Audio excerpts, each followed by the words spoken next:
Всем привет, дорогие зрители, подписчики, а также гости моего канала. Продолжаем тему виноградных подвоев. Речь сегодня пойдет о виноградном подвое Феркаль, родительской форме которой присутствует Берландери Униблан на Дрифтер 31. Сегодняшнее видео будет также состоять из тайм-кодов. В первой части истории создания данного подвоя, во второй части амплиографические признаки и в третьей части особенности данного виноградного подвоя. Говоря виноградный подвой, мы должны понимать, что словосочетание виноградный подвой автоматически подразумевает, что виноград, который служит подвоем, должен быть устойчивый к корневой форме филоксеры. История создания виноградных подвоев уходит с начала нашествия филоксеры на европейском континенте, когда виноградники до 90% были уничтожены данным вредителем. С этого момента начали использовать виноградные подвои для решения данной проблемы. Я на данную тему снимал не один видеоролик, можете на канале зайти и посмотреть. Но лишь вкратце скажу, что в тот период для решения данной проблемы с американского континента были завезены три вида винограда. Это Витис Берландери, Витис Рипария и Витис Рупестрис. Они, произрастая в дикой среде, приобрели устойчивость к корневой форме филоксеры на протяжении тысячелетий. И основное отличие винограда, который является устойчивым к корневой форме филоксеры, от неустойчивых отличается в форме и структуре корневой системы. Говоря в двух словах, я на экран выведу сейчас фрагмент из видеоролика, который я снимал, об основных отличиях корневой системы. В двух словах скажу, отличается в количестве корковой ткани. У неустойчивых одна корковая ткань, а у устойчивости к филоксере две корковые ткани. За счет вот этой особенности корневой системы она является устойчивой к корневой форме филоксеры. Так вот, с этого момента все виноградари начали искать и решать данную проблему. На первом этапе использовали все, скажем так, первое поколение виноградные подвои. Витис Берландери, Витис Рипария и Витис Рупестри. Каждый из них, обладая устойчивостью к корневой форме, но по отдельности у каждого были существенные недостатки. Так вот, путем улучшения характеристик, путем скрещивания их между собой, начали получать различные подвои. К истории или к моменту появления виноградного подвоя Феркаль, который появился во Франции в 1959 году в городе Бордо, в институте ИНРА, да, это Национальный институт агрономических исследований, был, скажем так, выведен Роджером Пуже. На момент появления виноградного подвоя Феркаль к тому времени было уже известно два виноградных подвоя, которые также самые обладали такой же самой устойчивости к активной извести, которая составляет примерно 40%. Это виноградные подвои 41В и 333ЕМ. Я на экран сейчас выведу, вы можете посмотреть. Но у данных виноградных подвоев были свои недостатки. И Роджер Пудже, работая в этом направлении, стал улучшать и искать виноградный подвой, который был бы устойчив к активной извести или подходил бы для известковых почв. Говоря активная известь, мы должны сказать еще такой факт, что существует общее содержание извести. Да, ученые долгое время не могли понять, как различные типы почв, которые примерно содержат одинаковое количество извести, но виноградные подвои по-разному вели себя на этих почвах. То есть они пока не выяснили, что есть еще понятие активная известь. Активная известь — это подвижная известь, доля которого составляет, то есть размер которого составляет примерно 0,2 мм. Она настолько маленькая, что она усваивается корнями. Так вот, если в характеристиках виноградных подвоев указано процент содержания активной извести, и она меньше, чем которая находится на почве, то у виноградных листьев проявляется хлороз.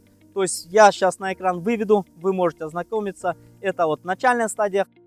И также сам во второй фотографии это хронический хлороз.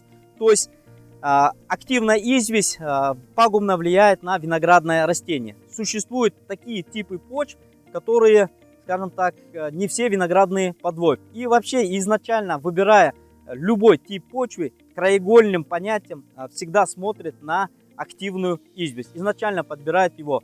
Но о том, как выбирать виноградные подвои, я в дальнейшем одних из видеороликов обязательно коснусь данной темы.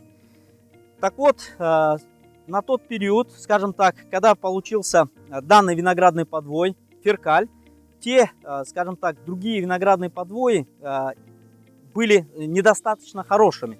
И виноградный подвой Феркаль на сегодняшний день является одним из самых лучших по устойчивости к активной извести из известных на сегодняшний момент. И устойчивость к активной извести примерно составляет около 40%. Так давайте подойдем к виноградному подвою и посмотрим на ее ампелографические признаки. Ампелографические признаки виноградного подвоя Феркаль выглядят следующим образом. Имеет женский тип цветка, взрослый лист выглядит, и молодые побеги выглядят следующим образом. Здесь вот видим взрослый лист. С этой части у нас описаны все, скажем так, ампелографические признаки, на что нужно будет обращать внимание. Здесь особенность применения данного подвоя. Также нужно сказать, что у всех виноградных подвоев одним из ключевых факторов, на что нужно будет обращать внимание, это устойчивость к содержанию извести.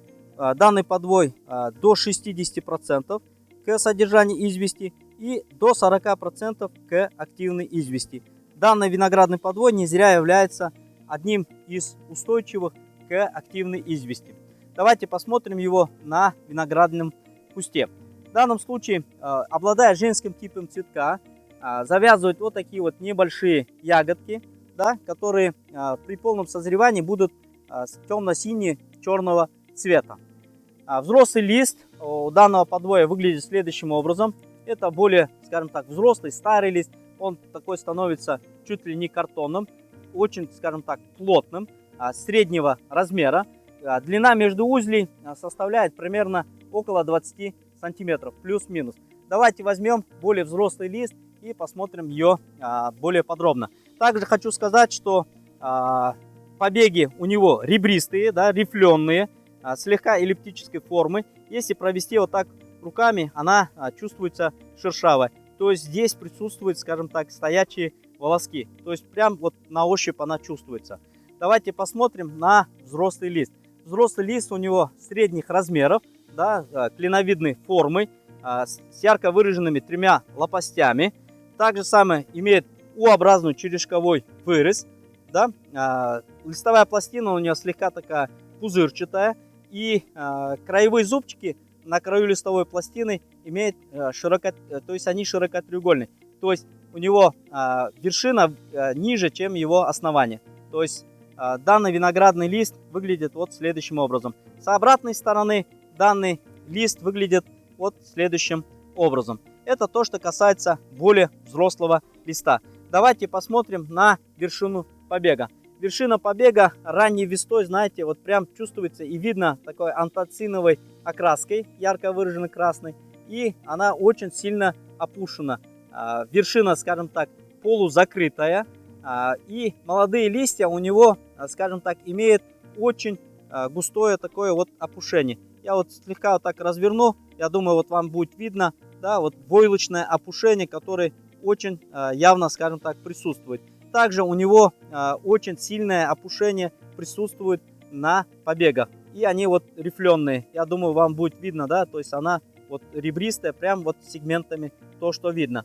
Это то, что касается ампелографических признаков виноградного подвоя Феркаль. Особенности применения данного виноградного подвоя заключается в том, что данный виноградный подвой специально был разработан для известковых почв. Также данный виноградный подвой имеет хороший аффинитет, хорошая срастаемость с многими виноградными подвоями. Также данный виноградный подвой хорошо себя чувствует при весенних подтоплениях. У него корневая система находится на поверхности, глубоко не уходит.